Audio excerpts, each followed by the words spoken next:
जय हिंद दोस्तों। जितने लोग रेलवे आरआरबी या एसएससी जीडी और एनटीपीसी की तैयारी कर रहे हैं उन सभी छात्रों के लिए ध्यान रखना, आज की जो क्लास है बहुत ही इंपॉर्टेंट क्लास होने वाली है, बहुत महत्वपूर्ण क्लास होने वाली है। क्योंकि आज की क्लास में हम लोग इस विषय पर चर्चा करेंगे कि कौन कौन से ऐसे पॉइंट हैं, कौन कौन से ऐसे टॉपिक हैं जिनको पढ़ने के बाद ध्यान रखना कि व्यक्ति का एग्जाम बहुत अच्छे से क्लियर हो जाए। और व्यक्ति अगर एग्जाम में बैठे ना तो ध्यान रखना उसको ऐसा ना लगे, महसूस हो कि मतलब हमें एग्जाम का क्वेश्चन ही नहीं आ रहा, हमें तो एग्जाम का कोई आइडिया ही नहीं है। तो ध्यान रखना कुछ ऐसे ही टॉपिक्स के ऊपर आज के क्लास में ध्यान रखना हम आपके साथ चर्चा करेंगे। तो कुछ महत्वपूर्ण टॉपिक्स हैं आज की क्लास में, हम इन सभी टॉपिक्स के बारे में चर्चा करेंगे। हम कुछ महत्वपूर्ण क्वेश्चन आपको भी बताएंगे और उन क्वेश्चंस को आप सॉल्व कर लीजिएगा, एग्जाम में आपको उसी से रिलेटेड क्वेश्चन मिल जाएंगे। ठीक है, तो शुरुआत करते हैं हम लोग आज के क्लास को। ठीक है, तो सबसे पहले हम लोग बात करते हैं कि ध्यान रखना आपको पढ़ना क्या है। सबसे पहले ध्यान रखना जो आपको सबसे पहले पढ़ने के लिए मिलेगा उस टॉपिक का नाम है संख्या। सबसे पहले जो आपको पढ़ने के लिए मिलेगा उस टॉपिक का नाम क्या है? संख्या। आपको इसमें बताया जाएगा धनात्मक पूर्णांक, ऋणात्मक पूर्णांक, परिमेय संख्या, अपरिमेय संख्या, वास्तविक संख्याएं। समझ में आ रहा है कि नहीं? इसके साथ साथ आपको ये भी बताया जाएगा इसमें सम संख्या, विषम संख्या, भाज्य संख्या, अभाज्य संख्या, इन सभी संख्याओं के बारे में आपको बताया जाएगा। संख्या के बाद जो आपको दूसरा टॉपिक मिलेगा आपको पढ़ने के लिए वो ध्यान रखना होगा आपका सरलीकरण। क्या हुआ? सरलीकरण। ठीक है, अब सरलीकरण में ध्यान रखना कई लोग अलग से आपको बहुत सारी चीजें बताएंगे। जैसे आपको सरलीकरण के ही अंतर्गत क्या जाता है, आपका एलसीएम आ जाता है, आपका सरलीकरण के ही अंतर्गत एचसीएफ आ जाता है। समझ में आ रहा है कि नहीं? आपका भिन्नों का जोड़ घटाना यानी भिन्न आ जाती है, क्या आ जाती है? भिन्न आ जाती है। भिन्नों का जोड़ घटाना गुणा भाग जो भी आता है वो किसके अंतर्गत आता है? सरलीकरण के ही अंतर्गत आ जाता है। आप ध्यान रखिएगा दशमलव से साधारण क्या आता है? दशमलव से साधारण, साधारण और साधारण से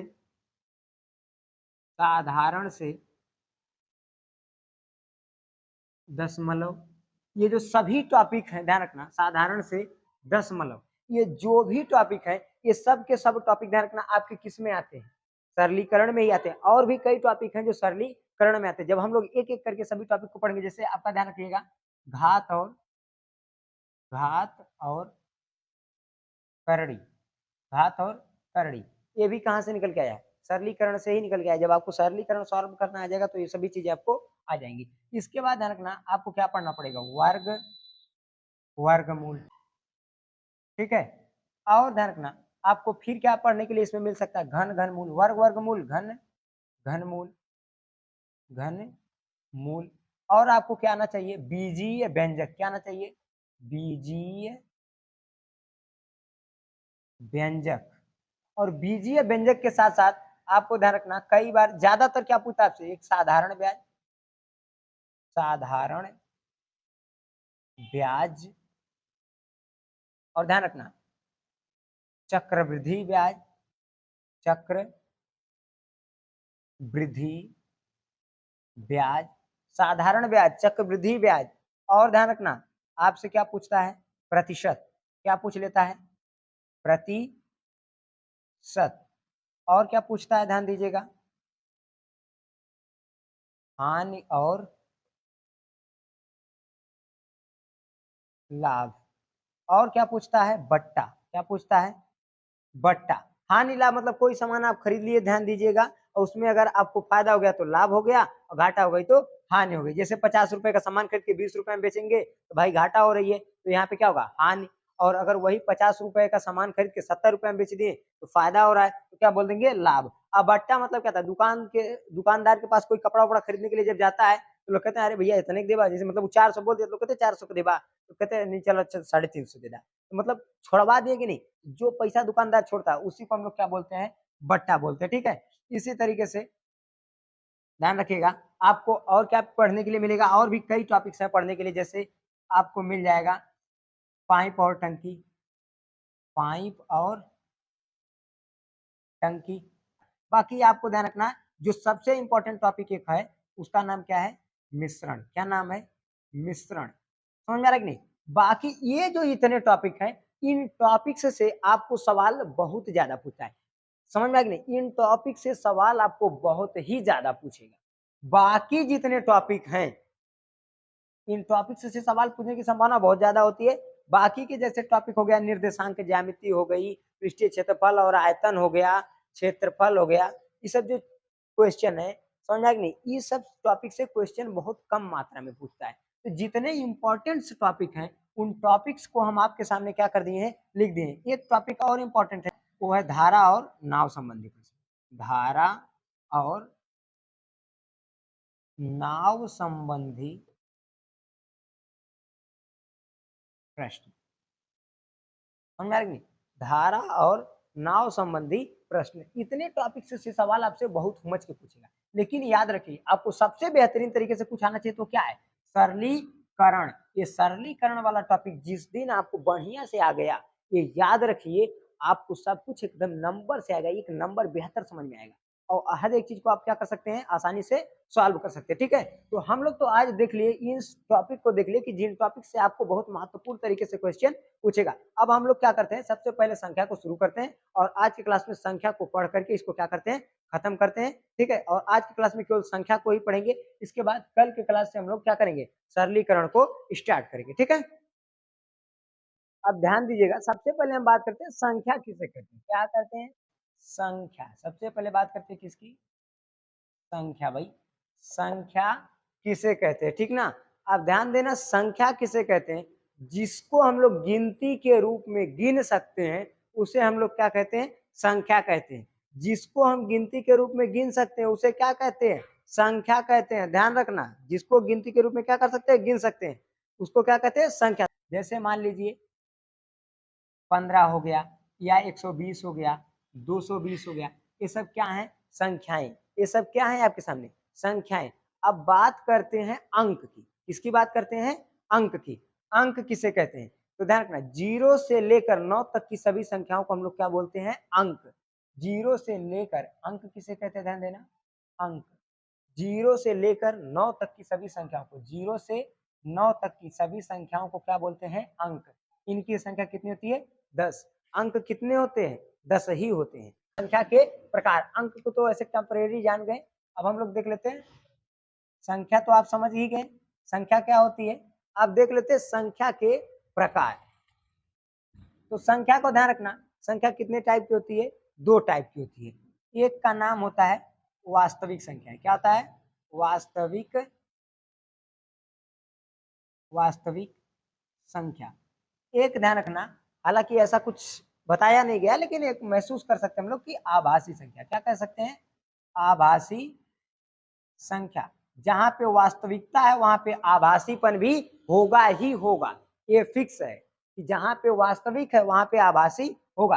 वास्तविक संख्या का अर्थ क्या होता है, जो संख्याएं हमें दिखाई देती हैं उन संख्याओं को हम लोग क्या बोलते हैं, वास्तविक संख्या। और जो, ध्यान रखना, हमें दिखाई नहीं देती हैं उन्हें हम क्या बोलते हैं, आभासी संख्या। अर्थात ये समझिए कि ध्यान रखना, जो हमारे आंखों के सामने होगा उसे हम क्या बोलेंगे, वास्तविक। जो हमारी आंखों के सामने नहीं होगा उसे हम क्या बोलेंगे, आभासी। समझ में आ रहा है कि नहीं। तो जो हमारे सामने इस समय, जैसे हमारे सामने जो चीज होगी वही क्या हो जाएगा, वास्तविक। इससे आपके सामने इस समय क्या होगा, फोन होगा, तो वो क्या है आपके लिए, वास्तविक। आपके पीछे जो भी चीज होगी वो आपके लिए क्या होगा, आभासी, क्योंकि आप उसको महसूस कर सकते हैं, देख नहीं सकते हैं। समझ में आया कि नहीं। ऐसे ही एक बार हम, पिछली बार जब यूपीपी कांस्टेबल वाली वैकेंसी निकली थी, तो उसके ऊपर भी हम इसी तरीके का एक वीडियो बनाए थे। तो एक भाई साहब जो है कमेंट किए थे कि जो है अगर बीवी सामने हो तो उसको वास्तविक बोलेंगे, मायके चली जाएगी तो उसको क्या बोलेंगे, भाई इसका हमें क्या आइडिया। समझ में आ रहा है कि नहीं। तो अब ध्यान रखना, वास्तविक संख्या क्या होती है, समझ में आ गया होगा, जो संख्याएं हम देख सकते हैं। मतलब जैसे मान लीजिए 10 हो गया, 20 हो गया, 23 हो गया,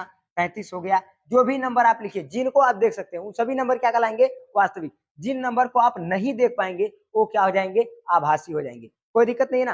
तो आपको वास्तविक संख्या तो आइडिया लग गया होगा क्या होती है, कोई दिक्कत।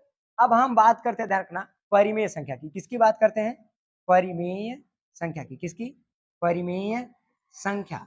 अब ध्यान देना, परिमेय संख्या क्या होती है, जिस संख्या को हम p बटा q के रूप में लिख सकते हैं उसे क्या बोलते हैं, परिमेय संख्या। जिसे क्या p बटा q के रूप में लिख सकते हैं उसे क्या कहेंगे, परिमेय। और जिसे p बटा q के रूप में ना लिख पाए उसे क्या कहेंगे, अपरिमेय। जैसे मान लीजिए 2, 2 के बटे में कुछ नहीं तो क्या लगा देंगे, 1। अब 2 को बोल देंगे p और नीचे वाले को बोल देंगे q। समझ में आ रहा है कि नहीं, ऊपर वाले को p, नीचे वाले को q, अर्थात ये संख्या p बटे q के रूप में हो गई, तो ये क्या हो जाएगी, परिमेय।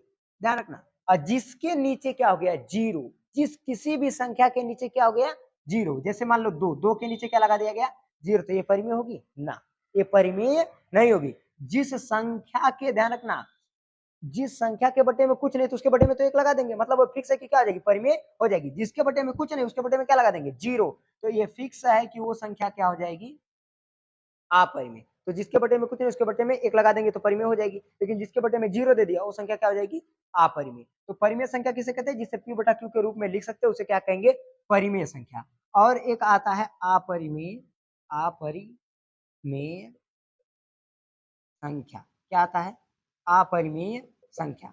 अब ध्यान रखना, अपरिमेय संख्या किसे कहते हैं, जिस संख्या को हम p बटा q के रूप में नहीं लिख सकते उसे क्या कहते हैं, अपरिमेय संख्या। अब p बटा q के रूप में लिख किसे नहीं सकते, तो ध्यान रखना, जो संख्या करड़ी से बाहर नहीं आती है उसे हम p बटे q के रूप में नहीं लिख सकते। जो करड़ी के भीतर ही पड़ी रहे, कितनों निकाले निकलबे ना करे, तो ध्यान रखना उसे हम क्या बोलेंगे, अपरिमेय। जैसे मान लो करड़ी में दे दिया 3, इसको निकालने की कोशिश करेंगे निकलबे नहीं करेगा।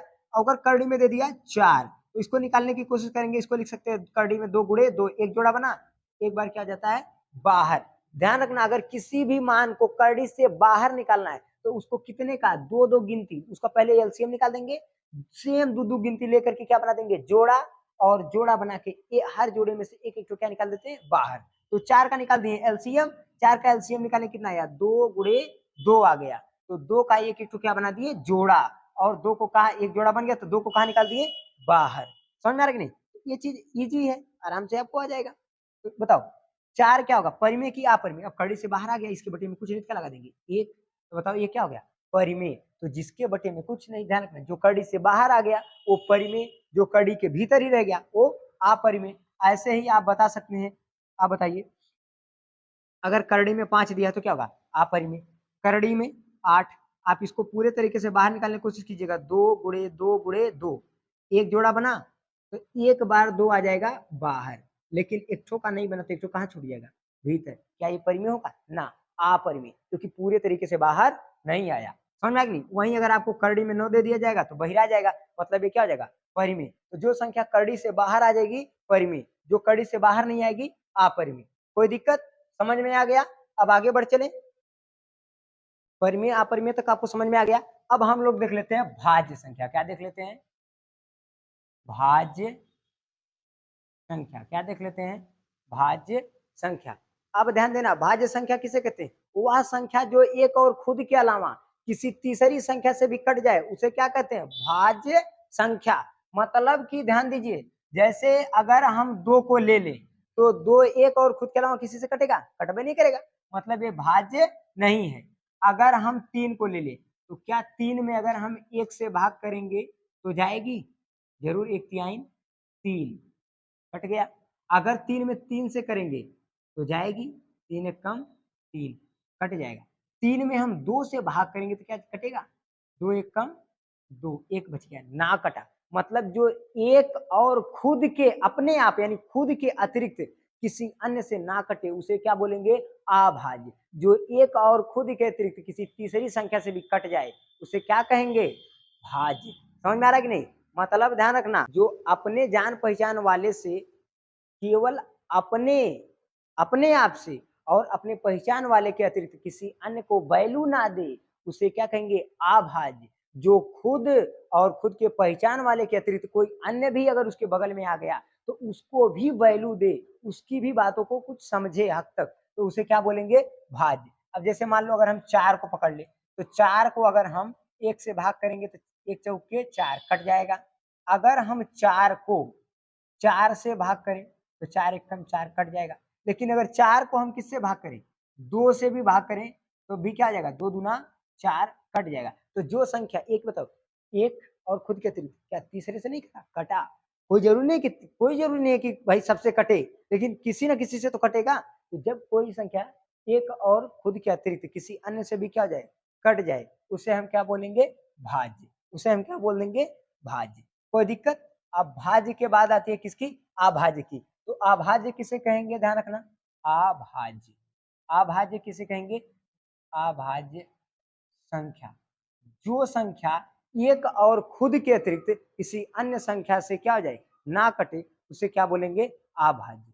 जो एक और खुद के अतिरिक्त किसी अन्य संख्या से ना कटे उसे क्या बोलेंगे? अभाज्य। कोई दिक्कत? अभाज्य संख्या समझ में आ गया? अब अभाज्य के बाद क्या आता है? सम संख्या। क्या आती है? सम संख्या। कौन सी संख्या? सम संख्या। अब ध्यान दीजिएगा, सम संख्या किसे कहते हैं? वे संख्याएं जो 2 से कट जाए उन्हें क्या बोलते हैं? सम संख्या। कोई भी संख्या अगर उसमें 2 से भाग करें और वो कट जाएगी तो उसे क्या कहेंगे? सम संख्या। बस इतना समझिए कि जिसके इकाई के स्थान पे 0, 2, 4, 6, 8 ये नंबर आ गए, वो संख्या क्या कहलाएगी? सम। जिसके इकाई के स्थान पे 0, 2, 4, 6, 8 आया, वो क्या कहलाएगी? सम। और अगला नंबर आता है विषम। क्या आता है? विषम। विषम संख्या। अब विषम संख्या आता है। विषम संख्या किसे कहते हैं? ध्यान दीजिए, जिसके इकाई के स्थान पे 1, 3, 5, 7, 9 आया तो वो क्या हो जाएगा? विषम संख्या। अब आपके सामने हम एक नंबर लिख रहे हैं, बताइए ये सम है कि विषम? ये सम है कि विषम? ये सम है कि विषम? तो आप ध्यान से देखिए, इकाई के स्थान पे क्या आया? 4। 4 यानी सम वाले में से आया है। फिक्स क्या है? सम। अब बताइए ये सम है कि विषम? है, इसमें है सम। अब ध्यान दीजिए, बताइए सम की विषम? 5 आया है, 5 इधर है, यानी विषम। तो जिसके इकाई के स्थान पे 1, 3, 5, 7, 9 आया वो विषम। जिसके इकाई के स्थान पे 0, 2, 4, 6, 8 आया वो क्या आ जाएगा? सम। कोई दिक्कत नहीं है ना? यहाँ तकले में कहीं पे डाउट? जहाँ पे भी डाउट होगा आप बता दीजिएगा, हम ध्यान रखना उस डाउट को दूर करने की कोशिश कर देंगे, ठीक है? और अगले आने वाले वीडियो में उस डाउट को क्लियर कर भी देंगे, ठीक है? अब ध्यान दीजिएगा, सबसे आप ध्यान रखना, हम लोग बात करते हैं भाज्य और अभाज्य देख लिए, सम और विषम भी देख लिए। अब बात करते हैं किसकी? पूर्ण संख्या की। किसकी बात करते हैं? पूर्ण संख्या। पूर्ण संख्या। पूर्ण संख्या किसे कहते हैं? जिस संख्या के साथ जीरो को सम्मिलित कर लिया जाता है वो संख्याएं क्या हो जाती है? पूर्ण संख्या। जिन संख्याओं के साथ हम लोग किसको सम्मिलित कर लेते हैं? जीरो को, वो ध्यान रखना क्या हो जाती है? संख्याएं पूर्ण संख्याएं हो जाती है। तो क्या कहते हैं? 0, 1, 2, 3 डॉट डॉट डॉट, ये सभी संख्याएं क्या हो जाएंगी? पूर्ण संख्या हो जाएगी। तो जिस भी संख्या के साथ अगर हम लोग जीरो को क्या कर लिए? सम्मिलित कर लिए, तो संख्या क्या हो जाएगी? पूर्ण संख्या हो जाएगी। कोई दिक्कत नहीं है ना? अब बात करते हैं किसकी? पूर्णांक की। किसकी? पूर्णांक की। पूर्णांक किसे कहते हैं? ध्यान रखना, तो सभी धनात्मक और ऋणात्मक संख्याएं क्या होती हैं? पूर्णांक होती है। ध्यान रखना, जीरो से बड़ी सभी धनात्मक संख्याएं, जीरो से छोटी सभी ऋणात्मक संख्याएं क्या होती हैं? पूर्णांक होती हैं। कोई दिक्कत नहीं ना? अब पूर्णांक ध्यान रखना कितने टाइप्स के होते हैं? पूर्णांक 2 टाइप के होते हैं। एक होता है धन पूर्णांक, धन पूर्णांक, और एक होता है ऋण पूर्णांक। क्या होता है? ऋण पूर्णांक। अब ध्यान रखना, जो धन पूर्णांक होता है, धन पूर्णांक ध्यान रखना क्या होता है? वे सभी धन संख्याएं क्या होती है? धन पूर्णांक। सभी धन संख्याएं क्या कहलाती है? धन पूर्णांक। जैसे कि ध्यान दीजिएगा, 1, 2, 3 डॉट डॉट डॉट, इस तरीके से जितनी भी संख्याएं आएंगी सभी की सभी क्या होगी? धन संख्याएं। और सभी की सभी संख्या को क्या बोलेंगे? धन पूर्णांक। इसके बाद ध्यान रखना, जितनी संख्याएं ऋण में आती है यानी माइनस में आती है वो सभी क्या कहलाते हैं? ऋण पूर्णांक। जैसे -1, -2, -3 ये डॉट डॉट डॉट, ये सभी संख्या क्या होती हैं? ऋण पूर्णांक। एक बात याद रखना, जीरो ना तो धन पूर्णांक होता है ना ही ऋण पूर्णांक होता है। कोई दिक्कत? समझ में आ गया? सबसे पहले हम लोग किसके ऊपर बात किए? संख्या के ऊपर। संख्या में हमें आपको देख लिया वास्तविक और आभासी। वास्तविक संख्या किसे कहते हैं? जो हमें दिखाई देती है आंखों के सामने, जो हमारे होता है वही क्या होता है? वास्तविक। अर्थात जिन संख्याओं को हम देख सकते हैं, पढ़ सकते हैं, बोल सकते हैं, उन्हें क्या बोलते हैं? वास्तविक। जिन संख्याओं को हम नहीं देख सकते, नहीं बोल सकते, नहीं पढ़ सकते, वो क्या हो जाएंगी? आभासी हो जाएंगी। समझ में आ रहा है कि नहीं? इसके बाद हम बात करते हैं किसकी? परिमेय संख्या की। जिसे हम p बटा q के रूप में लिख सकते हैं उसे क्या बोलते हैं? परिमेय संख्या। जिसे p बटा q के रूप में नहीं लिख सकते उसे क्या बोलते हैं? अपरिमेय संख्या। अब p बटा q के रूप में किसे नहीं लिख सकते? जो कड़ी से बाहर ना आए। तो जो कड़ी से बाहर नहीं आएगा उसे क्या बोलेंगे? अपरिमेय संख्या। कोई दिक्कत? हम आपको क्या बता दिए? भाज्य संख्या। भाज्य संख्या जो एक और खुद के अलावा किसी अन्य संख्या से कट गई उसे भाज्य बोल दिए। जो एक और खुद के अलावा किसी अन्य से ना कटी उसे अभाज्य कहते हैं। इसके बाद ध्यान रखना, हम लोग किसकी बात की? सम संख्या की। सम संख्या जो ध्यान रखना, जो 2 से कट जाती हैं उन्हें क्या बोलते हैं? सम संख्या। और विषम संख्या जो 2 से ना कटे उसे क्या बोलते हैं? विषम संख्या। इनको भी देख लिए, क्लियर हो गया। इसके बाद ध्यान रखना, सम और विषम को देखने के बाद हम लोग बात किए किसकी? पूर्ण संख्या की। तो ध्यान रखना जिस संख्या के साथ हम लोग जीरो को भी लिख देते हैं वो संख्या हो जाती है पूर्ण। अपूर्ण संख्या में ध्यान रखना पूर्णांक, समझा कि नहीं? तो ध्यान रखना जीरो से बड़ी संख्याएं और जीरो से छोटी संख्या क्या कहलाती है? पूर्णांक कहलाती है। पूर्णांक दो तरीके का होता है, एक धन पूर्णांक होता है, एक ऋण पूर्णांक होता है। धन पूर्णांक किसे कहते हैं? तो सभी धन संख्याएं धन पूर्णांक होती हैं, ऋण पूर्णांक सभी ऋण संख्याएं ऋण पूर्णांक होती हैं। कोई दिक्कत? ये सब पूरा टॉपिक आपको समझा दें, क्लियर हो गया? ये आशा करते हैं कि ध्यान रखना आज की क्लास में जितनी भी चीजें आपको बताऊंगी सब अच्छे से समझ में आई होंगी, कहीं पर भी आपको कोई डाउट नहीं होगा, ठीक है? और एक बात याद रखना, हम आपको ज्यादा से ज्यादा 20 क्लास ही लेंगे और हर क्लास आपका 20 मिनट का होगा, इससे ज्यादा नहीं होगा। और 20 ही क्लास लेंगे और 20 क्लास में ध्यान रखना आपका पूरा हर एक टॉपिक और हर एक कॉन्सेप्ट बेहतरीन तरीके से आपका क्लियर करा देंगे। और याद रखना जब भी आप एग्जाम देके आएंगे तो आपको खुद ही पता चल जाएगा कि मैथ का कोई भी ऐसा टॉपिक नहीं है जो आपको समझ में ना आया हो। एग्जाम में आपको हर एक क्वेश्चन ये जरूर आपको एहसास होगा कि आपको आ रहा है। अगर आप मन से पढ़ेंगे तो हर क्वेश्चन को आप बेहतर से करके आएंगे, और ना पढ़ेंगे तो भाई बतिए क्या, ठीक है? तो मिलेंगे नेक्स्ट वीडियो में, तब तक के लिए जय हिंद।